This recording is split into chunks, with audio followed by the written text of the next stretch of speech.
affecting them exactly? So one of the things that it's doing, Obamacare cuts the amount that they will pay doctors for. So they'll pay a doctor a different amount if they're on an Advantage plan or a supplement plan? Correct. So the Medicare Advantage will be, it will be disfavored. Okay, one reason I'm very interested, I sell Medicare Advantage and supplement plans. Got it. And there are a lot of people out there who cannot afford a supplement plan. Correct. Which is why you probably noticed that Medicare Advantage plans are very popular because of the options that they give seniors. It's the best way to go dollar-wise, there's no question about it. Absolutely. I'm just wondering, I mean, there are so many people on them now who cannot afford a supplement plan. Correct. So, particularly as you get older, the supplement plans, the price keeps going up and up and up. Right. I mean, I don't understand how they expect this to work. Well, that's one of the many things that won't work, and you're right. Those Medicare Advantage plans are extremely popular, and dollar for dollar, they are the best value. And that's one of the reasons why Democrats went after it, because it was a free market plan that was working and was popular. Yes, could you go over what the impact will be on the child-only policy? Sure.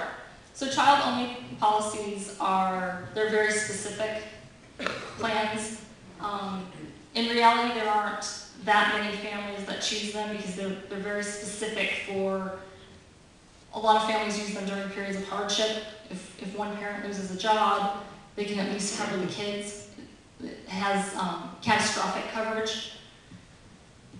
But what Obamacare has already done is it has required those plans to have no exclusions for pre-existing conditions. So you might remember Obama was patting himself on the back and saying how great it was that children with pre-existing conditions couldn't be excluded. Well, the end result of that is a lot of healthy kids lost their health insurance. Well, that happens with special needs children too. I just have a question. Is anybody exempt from Obamacare? Is anybody exempt? Actually, someone in the audience just said everyone in Congress.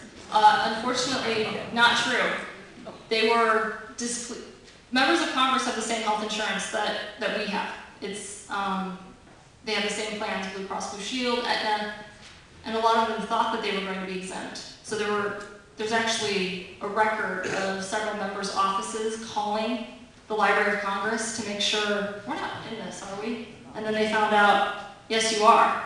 So then there was a firestorm as people were realizing, wait a second, this was great when we were passing it for our constituents, but now that it applies to us, we should probably go back and read this.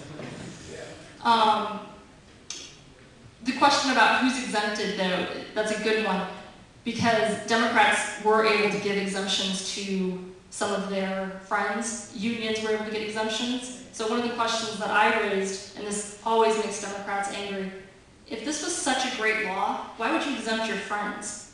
Why would you exempt your supporters? Because that doesn't really make sense. So obviously, unions aren't asking to be exempt from a great plan. The unions asked for specific exemptions because they understood what was involved. Yes, I wanted to ask a question about on the bill. I received an email about them having direct access to our bank accounts, and it said page 59, and I went to page 59, and it was worded a little bit different, but it was on there saying that they would have this access for payments. So in other words, they're not going to have us pay our bills, they're just going to take it out? No, there is mention to payment systems. It's not having access to everyone's checking accounts. And it's a good question because there are a lot of things like that circulate on the internet where it's 20% true, and they use some of the language from the bill. I'm happy to say that as awful as Obamacare is, that is not something we have to worry about. Yeah, I wonder if just the mandate is knocked out, then they could just go and take all the money out of our bank. Yeah, they'll find a way one way or another.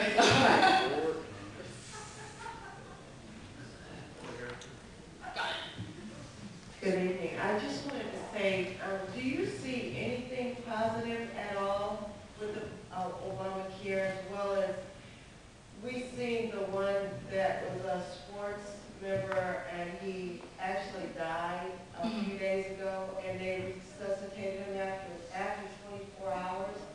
I mean, there are so many doctors that don't even deserve a lot of this money. I mean, did Obama tell personally why he felt that this was a good thing?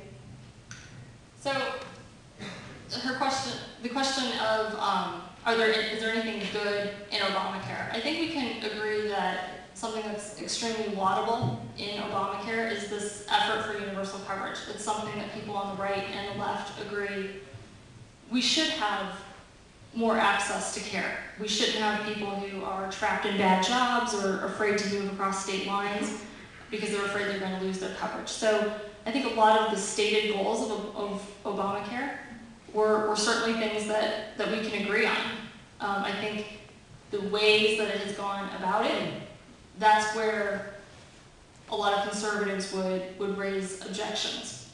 But the other thing is, for 10 years, people in Washington, D.C. were not doing anything, knowing that there are definitely problems with our healthcare system. And so we can disagree about Obamacare being the solution, but there is universal agreement that there are things that should be fixed. You know, we live in the best country in the world. We live in the country where, just a few facts for you, we have the best cancer survival rates in the world. And that is because we have innovative medicine, we have extremely talented doctors. So it's unacceptable in America that we, in some ways, are lagging behind, and that we do have so many people who aren't covered. So yes, there are some good goals. Yes. Yes. I mean, I'm unfortunately one of those examples. I have a special needs child, so pre-existing conditions, Right. and he is starting to be denied equipment that he needs, like equipment that he needs. And hold the mic. And like today, still happened today, that I'm hoping, I don't know if you contacted Steve Latourette, but he's helped us before. So Right. things are getting worse for our son. Right. He's helped us before. Yeah, and the unfortunate thing is, when we talk about the macro level of the problems with Obamacare, there are all these personal examples, and it's awful because you're exactly right. You get caught in the system, and for Washington D.C., you're a statistic, but it's your family. Well, It's on that further note, prior to Obama, our son, there was no problem. And since, I hate to do this, because the president doesn't do well, he doesn't, right. but things have gone down. Right. So, in the cases where you have, a personal problem with Obamacare, it's good to make sure that you're in contact with your representatives, because they do take those stories. I brought a little closer, you guys know, pass on to him. Sure. Who's got the mic? Back here. Go ahead. Okay, are you familiar with section 1303, where Obama is going to collect a special fund, put it aside, and is going to pay for anybody who wants an abortion? His main goal is free abortion for everybody. Is this true, or is this, I get mail all over telling me about this section? Right. So, yes, unfortunately, a lot of Obamacare is making it more accessible and more possible for free abortions. It is a service that will be covered, and for people who are in those government-approved plans, taxpayers will be subsidizing abortion. Down front here. I had a question more about reality. A lot of rhetoric, both sides, and regardless of what the Supreme Court decides,